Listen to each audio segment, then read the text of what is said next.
ప్రజలు ప్రతి ఒక్కరూ రక్తదానం స్వచ్ఛందంగా పాల్గొనాలని మంత్రి సత్యకుమార్ పిలుపునిచ్చారు. గుంటూరులో నిర్వహించిన ప్రపంచ రక్తదాతల దినోత్సవ కార్యక్రమంలో ముఖ్య అతిథిగా హాజరైన మంత్రి గుజరాత్ విమాన ప్రమాదంపై విచారం వ్యక్తం చేశారు. విమాన ప్రమాదంపై విచారణ జరుగుతోందని, బోయింగ్ విమానాలపై అనుమానాలు వ్యక్తమవుతున్నాయని అన్నారు. ప్రమాదంపై కేంద్ర మంత్రి రామ్మోహన్ రాజీనామా చేయడం అనడం కరెక్ట్ కాదని మంత్రి సత్యకుమార్ అభిప్రాయం వ్యక్తం చేశారు.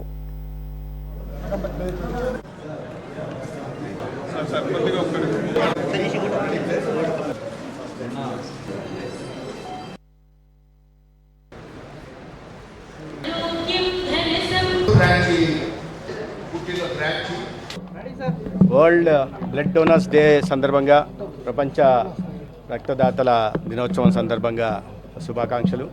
వాళ్ళ రక్తదానం అనేది ఎంత ముఖ్యమైందో మనందరికీ తెలుసు.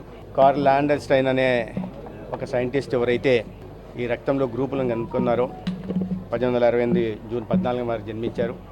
వారి జన్మదినం సందర్భంగా జూన్ 14వ తేదీని ప్రపంచ రక్తదాతల దినోత్సవంగా వరల్డ్ హెల్త్ ఆర్గనైజేషన్ జరుపుకుంటా ఉంది. ప్రతిదానికి ఇవాళ ప్రత్యామ్నాయం కానీ లేదా డూప్లికేట్స్ కానీ కనుగొనడం జరిగింది. కానీ ఆ సృష్టి రక్తానికి ప్రత్యామ్నాయంగా కానీ లేదా వాటికి డూప్లికేట్ కనుగొనడానికి అవకాశం ఇవ్వలేదు. కాబట్టి రక్తహీనతతో బాధపడే వాళ్ళు, బ్లడ్ డిజార్డర్స్తో అనీమియా కానీ, సికిల్ సెల్ అనీమియా కానీ, తలసేమియా కానీ, లేదా హీమోఫీలియా లాంటి వ్యాధులతో బాధపడుతున్న వారికి, లేదా క్యాన్సర్ రోగులకి కీమోథెరపీ సందర్భంగా కానీ, వాళ్ళ రోజువారీ కొన్ని వేల యాక్సిడెంట్లు దేశవ్యాప్తంగా జరుగుతూ ఉంటాయి. ఆ యాక్సిడెంట్లలో గాయపడిన వారికి కానీ రక్తం అనేది చాలా అవసరం. ఏ రకంగానైతే బ్లడ్ డిజార్డర్స్తో బాధపడుతున్న వారికి బ్లడ్ ట్రాన్స్ఫ్యూజన్ అవసరమో, ఈ యాక్సిడెంట్లలో గాయపడిన వారికి కూడా రక్తం ఎక్కాల్సిన పరిస్థితులు వస్తుంటాయి. తద్వారా ప్రాణాలను కాపాడడానికి అవకాశం ఉంటుంది. ఇవాళ రెడ్ క్రాస్ సొసైటీ ఆధ్వర్యంలో ఈ ప్రపంచ రక్తదాతల దినోత్సవాన్ని జరుపుకుంటున్నాం. అనేక మంది ఇవాళ రక్తదానం కూడా చేస్తున్నారు. ఈ రంగంలో రెడ్ క్రాస్ చేస్తున్న సేవల్ని నేను అభినందిస్తున్నాను.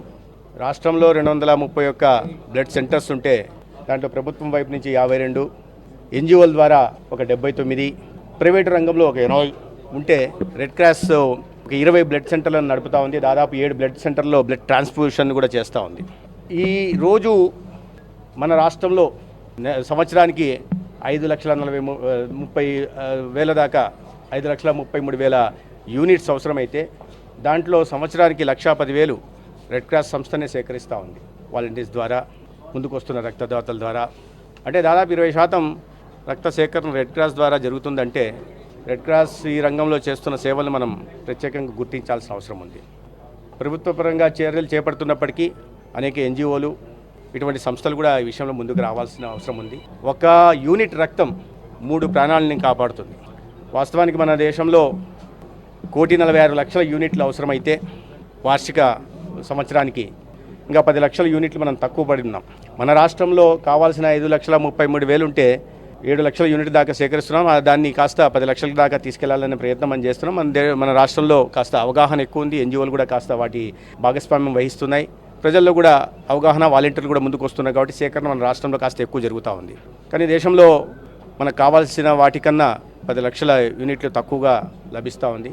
దీని ద్వారా నేను చెప్పినట్టుగా 3 ప్రాణాలను కాపాడడానికి అవకాశం ఉంటుంది. అదే సమయంలో రక్తదానం చేయడం వల్ల దాతకు కూడా ఉపయోగకరంగా ఉంటుంది. రక్తదానం చేయడం వల్ల కొత్తగా రక్త కణాలు పెంపొందుతాయి, లేదా ఐరన్ లెవెల్స్ మెయింటైన్ జరుగుతాయి, లేదా గుండె జబ్బుల బారిన పడే రిస్క్ తగ్గుతుంది. ఇవన్నీ కాకుండా ప్రాణాలు కాపాడాము అనే ఒక ఆత్మ సంతృప్తి, సేవాభావంతో ప్రాణాలు కాపాడామనే ఒక ఆత్మ సంతృప్తి కూడా మిగులుతుంది.